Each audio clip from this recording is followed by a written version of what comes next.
Hello, good morning, everyone. Um, so I have the privilege to speak to you guys again because Pastor Pete, he's still on vacation. He's gonna come back next week, so just hang out with me, bear with me, and you just get my sermon today, not Pastor Pete. So here we go. Um, for those of you guys who know me, I loved soccer growing up. I don't play soccer anymore, and I don't like talking about soccer anymore. But back then, soccer was my thing. Basically, in Thailand, I had nothing else to do, so I just played soccer every single day. After school, I would just pick up a ball, just kick the ball around the streets, and go practice some shooting, dribbling, just doing all these skills. And if you did not find me with the soccer ball outside, you would find me at home looking at video clips of soccer. I study them. I see how they move, and I see what formations, like what position, all the tactics and all their skills. And I just studied them, and I just went out and did it the next day. The reason why I really love soccer was probably came from my dad, because my dad, he wanted to become a soccer player. But basically, he became a missionary. And through being a missionary in Thailand, in Chiang Mai, the city, somehow word got around that he was good at soccer, so he ended up coaching the women's professional soccer team there. And because he also did a good job, he got an offer from Saudi Arabia to come coach there, but he turned it down because he was a missionary. And for me, that was my passion because my dad loved it, and so I loved it. I wanted to be the best in it. And I remember when I was in elementary, a team from Korea actually reached out to my parents because they wanted me to come to their youth academy and train as a soccer player. But my parents turned that down. So I was pretty upset about that, actually. But after I graduated elementary, went into middle school, and got into high school, my freshman year of high school, I got onto the varsity team. And the sophomore year, I started on the varsity team with 10 other seniors. If you don't know soccer, there's 11 players playing on the field. 10 of them were seniors, and I was the only sophomore starter. This team was known to be a really good soccer team. We actually traveled in so many places. We flew to Korea, we flew to Taiwan, to Philippines, to all these places, and we would play in the tournaments there, and we would always win in the tournaments. One of the biggest tournaments was in Phuket. We flew to Phuket. They invited 51 nations, and we just destroyed everyone in that soccer tournament. Even in the finals, we beat the other team 5-0. That's how good we were. So anyways, after that year, the junior year came. And during the junior year, all the seniors graduated and then I was the only starter that remained.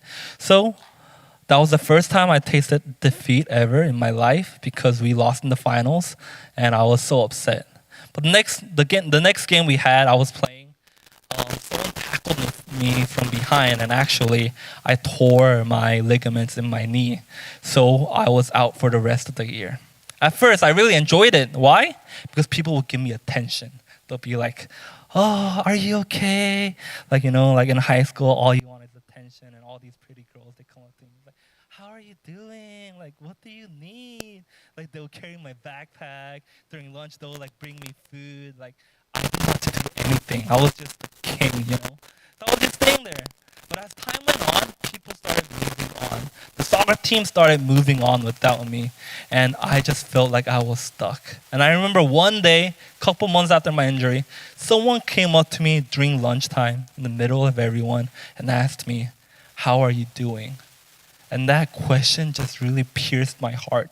I started crying, just not like teardrops. I started sobbing, like just sobbing in front of everyone, and everyone's just like, it just becomes dead quiet, and they're just looking at me. And I was so embarrassed. But what I realized was that soccer was my thing. Without soccer, I felt no purpose in life. I felt no hope. And I felt like after I got my injury, my hope, my future, just all disappeared, and I was just bitter. In that same way, maybe you guys can relate to me in this situation. It doesn't have to be soccer, but maybe for some of you guys, it's you get turned down from the college, the dream college that you always wanted to enter.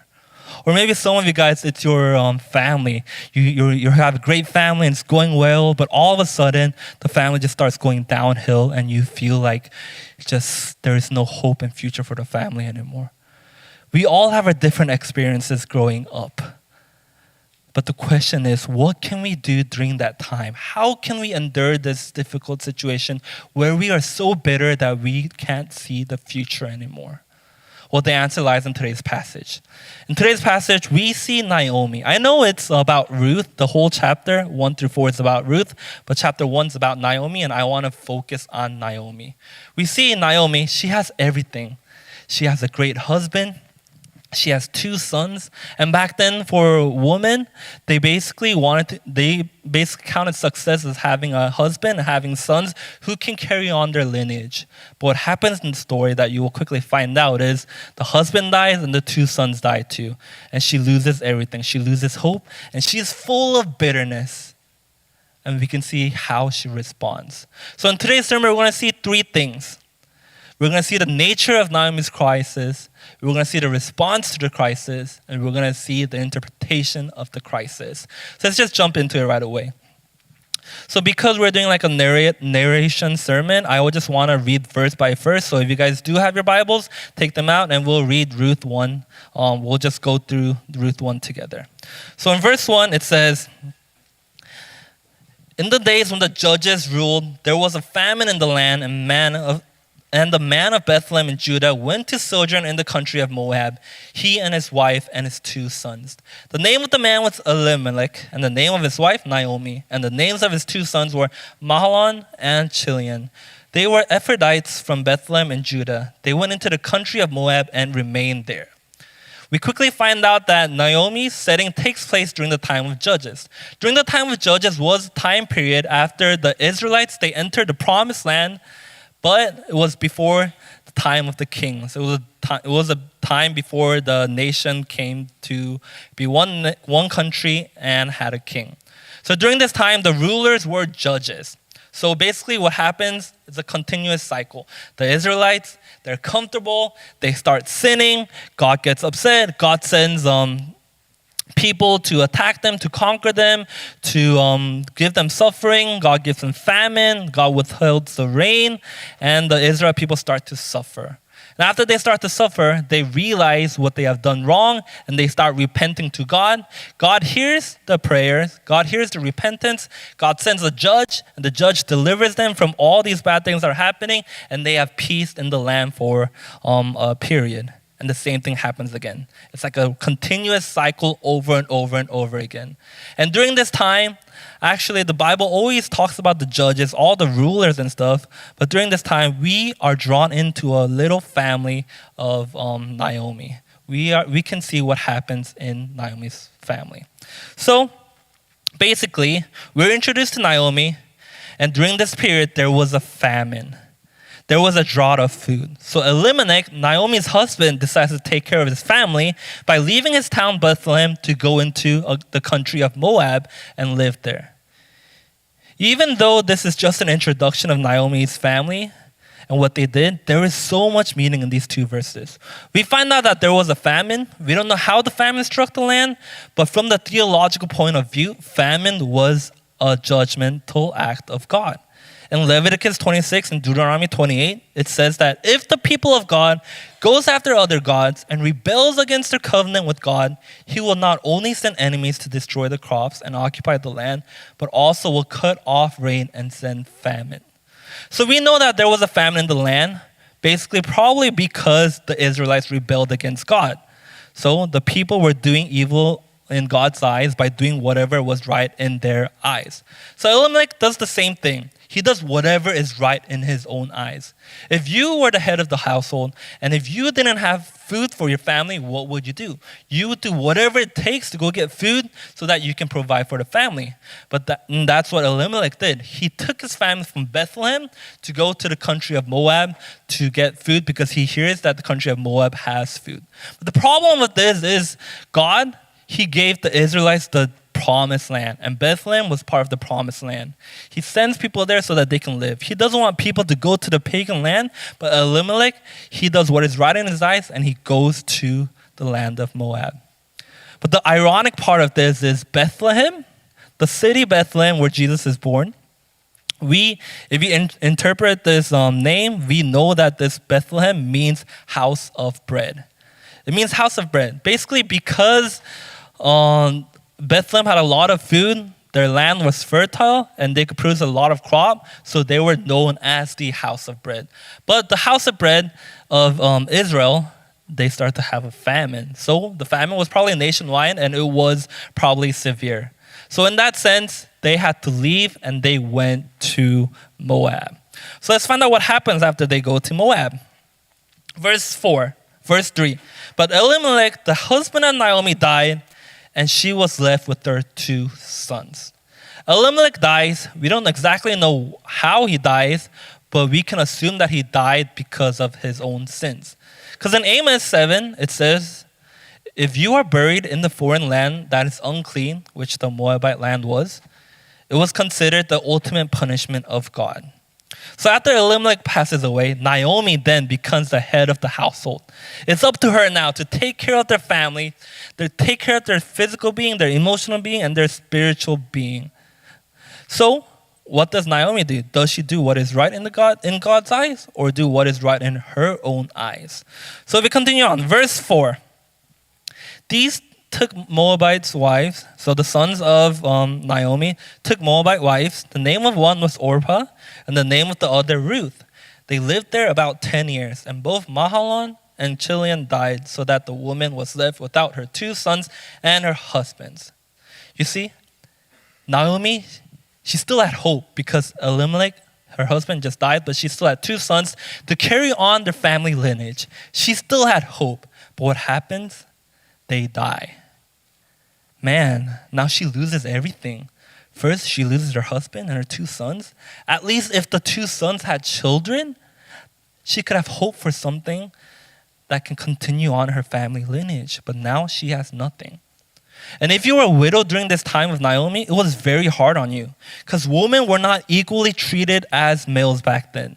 If you were a widow, you would be known as being poor, being oppressed, being without a voice, and had to rely on the gifts that other people give you. You could not do things that you want to do. Only if Naomi had grandchildren, she could have a little glimpse of hope and look forward to something in her life, but she had nothing.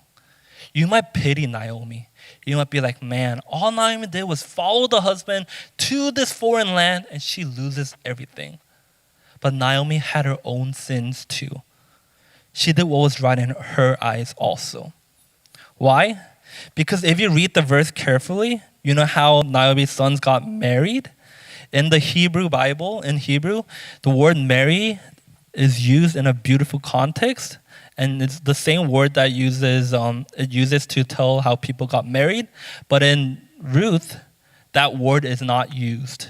They use a negative word that is also used 9 other times in the Bible. And for example, the one time this word is used is when the Israelites, they go out to the pagan nation and kill all the boys and take their wives, like abduct their wives and make them their own wives. So basically this word of married, this word of the 2 sons took the wives was basically abducted the wives. So they did not, it's a very negative connotation here. It's not like a beautiful marriage, but it's like a bad marriage.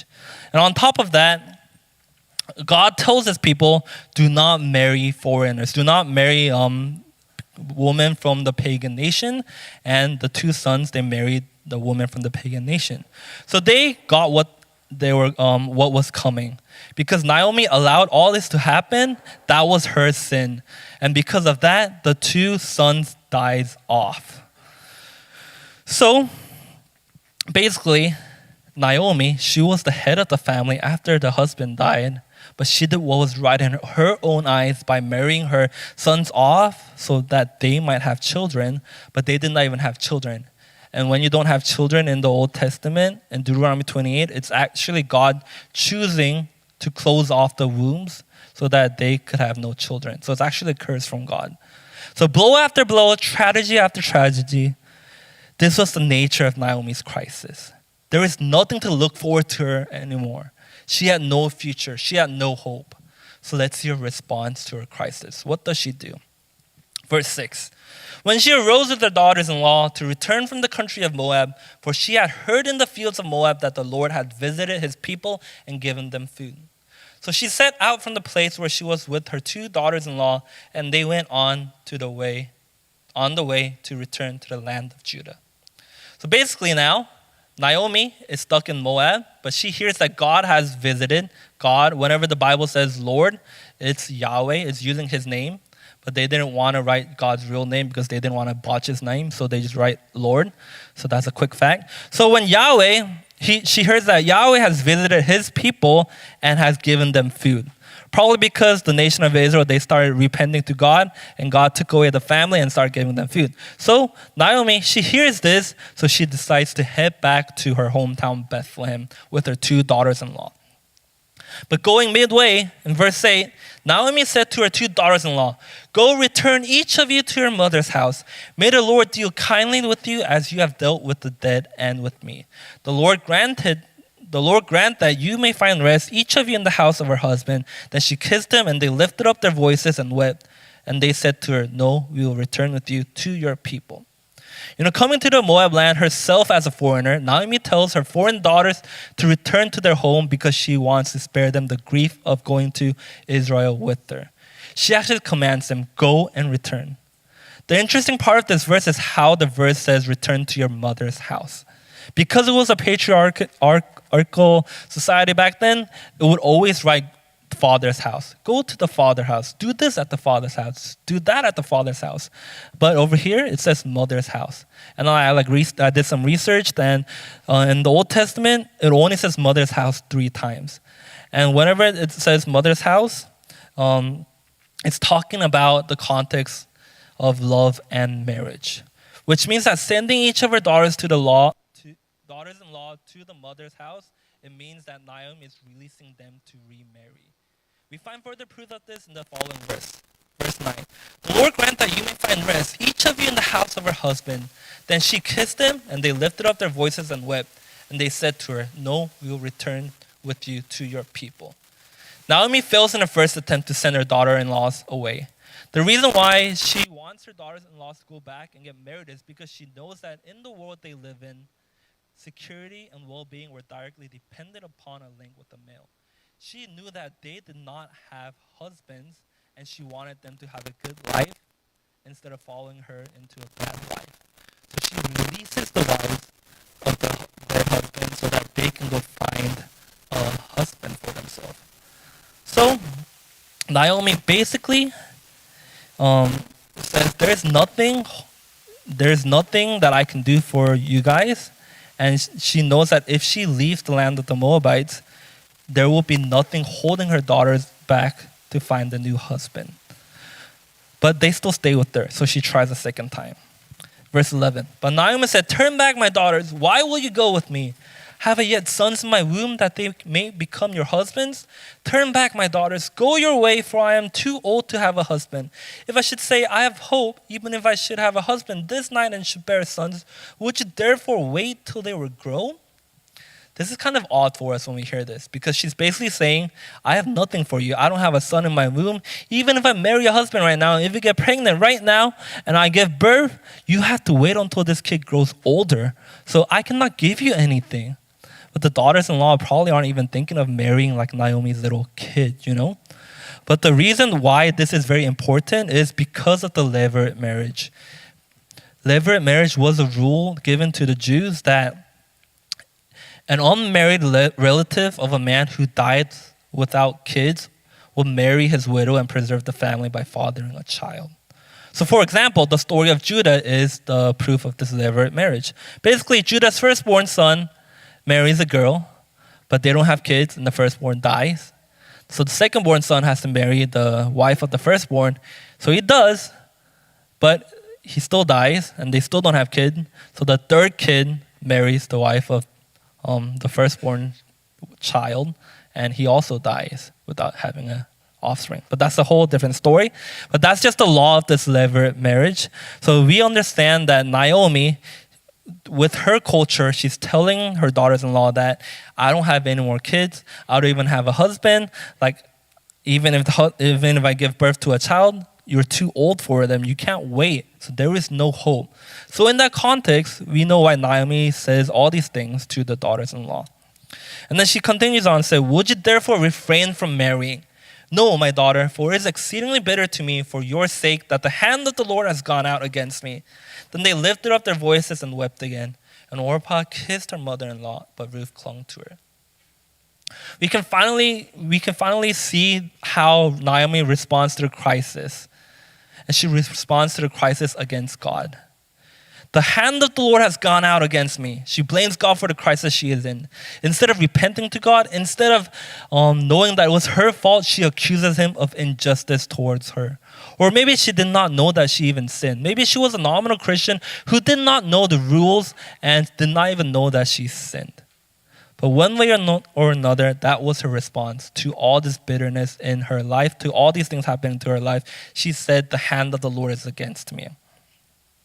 One of the daughters-in-law, Orpah, she leaves Naomi after having this second conversation with them. Why? Because Naomi literally painted the future black. There is nothing in the future for us. All hope is lost. We cannot carry on our family lineage. There is no point, and I am bitter. But if that's not all, God is against me. She paints the future black. But Ruth stays with Naomi. She says, Ruth stays with Naomi, and Naomi tells Ruth again in verse 15. See, your sister-in-law has gone back to her people and to her gods. Return after your sister-in-law. Naomi tells Ruth that Orpah has returned to her people and her God. Back then, gods were a big part of each country's citizenship. It was a big part of their culture. So the God you would say you relate to, that can also relate to your citizenship, because each country, they all served a different God. So Naomi tells Ruth to return to Orpah and return like Orpah, how she returned to her people and to her God. So basically, Naomi uses three tactics. Go return and get married. That doesn't work. She then turns to the future and paints black. It worked on Orpah. But last but not least, she is persuading Ruth to go back to her God, go back to her identity, go back to her citizenship. But this is how Ruth responds. She responds by holding Naomi's hand and walking into the black future with her. In verse 16, it says, Ruth said, do not urge me to leave you or to return from following you. For where you go, I will go. Where you lodge, I will lodge. Your people shall be my people, and your God, my God. Where you die, I will die, and there will I be buried. May the Lord do so to me, and more also, if anything but death parts me from you. And when Naomi saw that she was determined to go with her, she said no more. You know, this passage is like the famous passage that all Christians know because it's so rich and it just shows the commitment of Ruth to Naomi. And like this can be its own sermon, but today I'm not talking about Ruth, I'm talking about Naomi and her situation, so I'm not going to really dive into this passage much. But one thing you can take away from this passage is the commitment of Ruth. You see, Ruth knows that Naomi has nothing to offer her. Ruth knows that if she goes to Naomi, her future is on the line. Ruth knows that she needs to denounce her people and her God to follow Naomi. And the more interesting part is that Naomi's portrayal of her God is a God who gives bitterness, is a God who punishes and God's hands against her. So that being said, Ruth had to leave her God and follow this God who brings punishment. But she still commits. And that's the love and commitment that Ruth shows Naomi. So if we continue on, we see in verse 19. So the two of them went on until they came to Bethlehem. And when they came to Bethlehem, the whole town was stirred because of them. The woman said, is this Naomi? She said to them, do not call me Naomi, call me Mara, for the Almighty has dealt very bitterly with me. I went away full, and the Lord has brought me back empty. Why call me Naomi when the Lord had testified against me, and the Almighty has brought calamity upon me? So after Ruth makes this wonderful speech to Naomi doesn't really respond. It doesn't really say she responded. If it was us, if our loved ones or like a family relative or whoever says this to us, we would be touched and we would be moved. But Naomi, I don't think she responded because of the situation she was in. She was in a hole. She was down in like probably depression and bitterness. And because of that, she could not see anything in front of her. So when she returns to Bethlehem, all these people, they come and see her. And they're like, isn't that Naomi? Because Naomi was in the foreign land for like over 10 years. Isn't that Naomi? But Naomi bursts out in her reaction because she's so bitter. She's like, don't call me Naomi. Naomi's name means the pleasant one. Because she was pleasant at first. She had her husband and she had her 2 sons. She had a great future. She left Israel to go to the Moabite land when she was in her prime. So she had everything.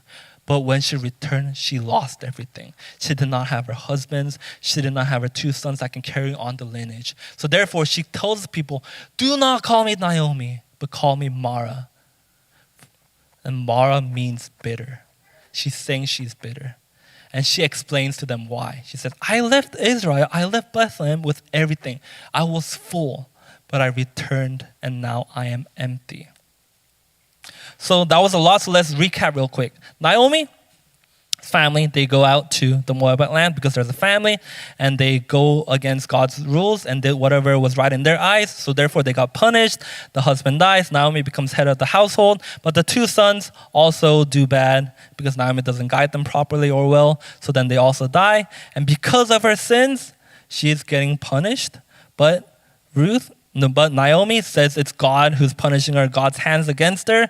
And as she's returning back to Bethlehem, because she hears good news that God restored food, she convinces her 2 daughters-in-law to leave. And the first daughter-in-law left, but the second daughter-in-law, Ruth, stayed with her and showed a commitment love. And now she's in Bethlehem, and she is bitter, and she feels like she lost hope, and there is no future. Everything is just black for her. And therefore, because of that, she can't see anything good. And maybe you feel like that sometimes. Maybe you feel like God is punishing you because bad things happen to you over and over and over again. You know, it was like me when I tore my ligament in Thailand playing soccer. I was a high schooler and I thought soccer was all for me. So I felt like my future was on the line. I was like, no. If I can't play soccer, how am I supposed to go on and become a professional soccer player? This is the most crucial moment of my life. So because of that, I felt so bitter. I felt so dark, and I felt like God's hand was against me.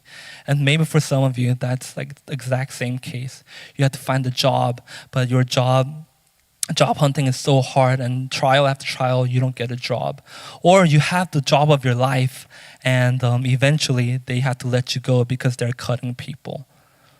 We all feel like this sometimes. We all have this moment of when we feel like we are Naomi, bitter and hopeless, and we can't see the future. Maybe for some of us, it's like we're dating someone we love so much, and we think this person is the one that we're gonna marry, but like one day he or she lets you go, breaks up with you. Like you are gonna feel this darkness. You are gonna feel this bitterness just like Naomi. And sometimes when we are this bitter, everything around us, we look at it through the lens of bitterness, and we feel like nothing good can come out of it. But like Naomi, we forget one thing. The one good thing that came out of the situation. You see, Naomi is wrong when she returns to Bethlehem and tells the people that she returned empty. She returned with Ruth. Naomi did not return empty. She returned with the daughter-in-law who showed her the commitment of love, that walked into the darkness with her. But because of Naomi's bitterness, she could not see the ray of hope in Ruth. God works in miraculous ways. Ruth was a pagan. She was a Moabite. She was someone that nobody would expect God to work through.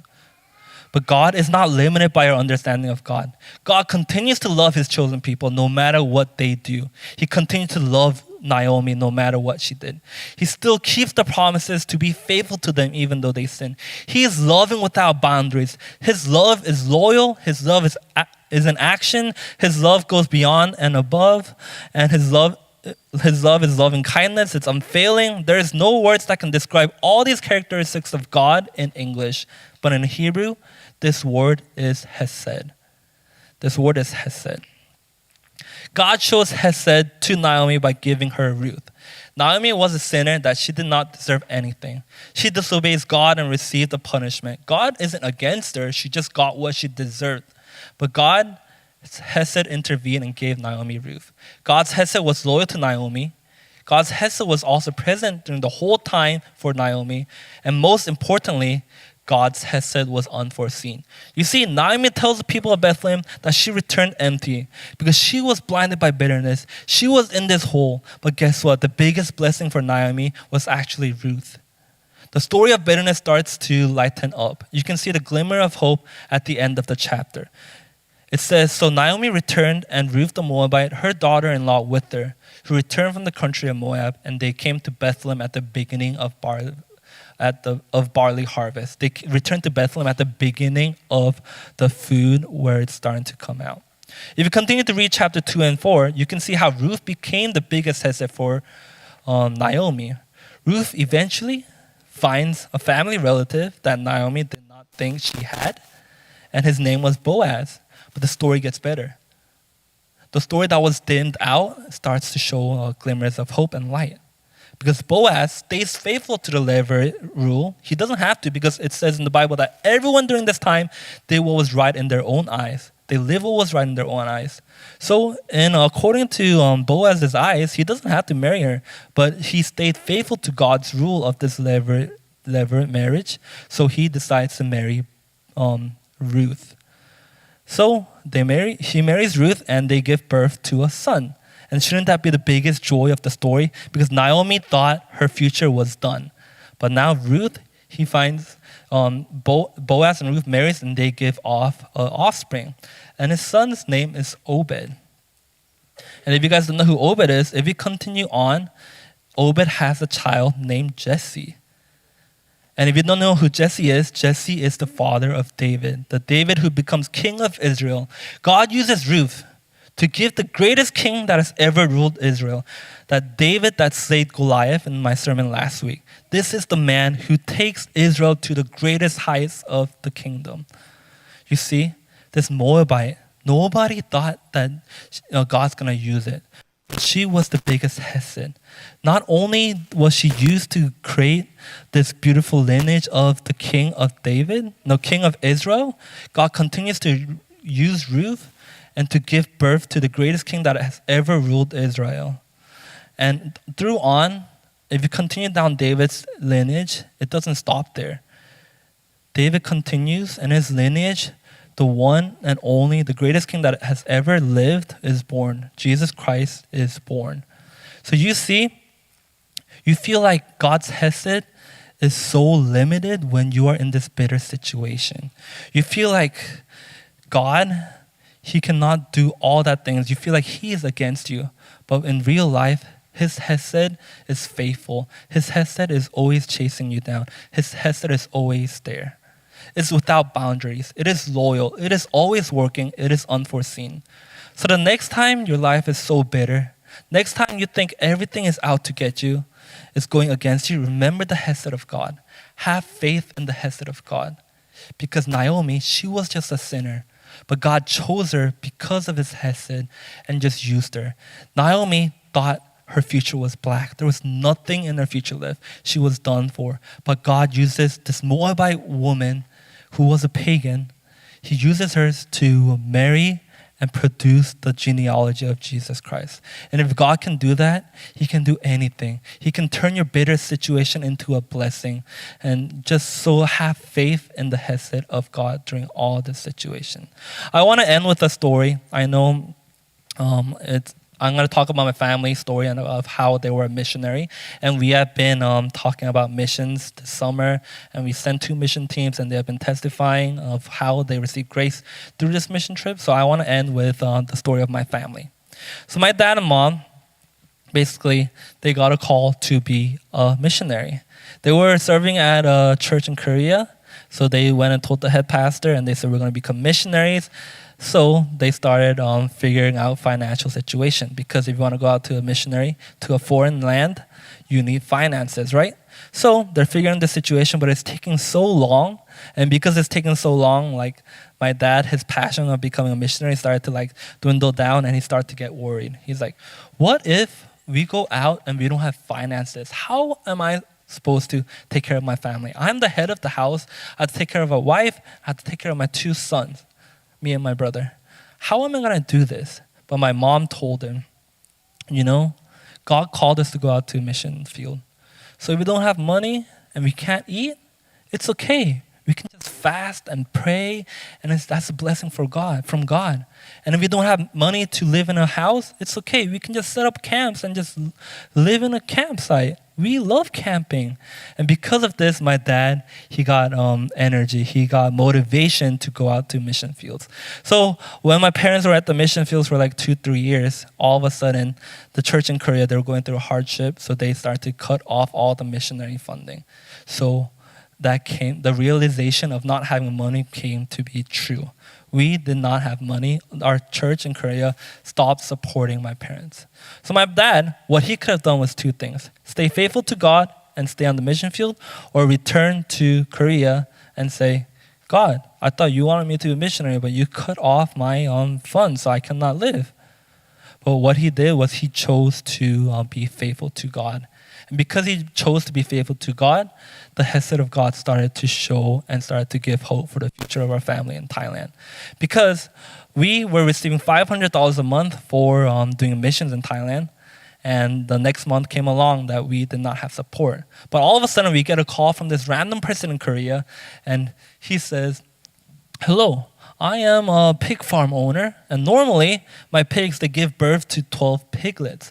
But this month, they gave birth to 13 piglets. So it's a miracle that this pig can give birth to 13 piglets. So I'm going to sell this 1 piglet, and I'll send you the money over as a mission fund to God.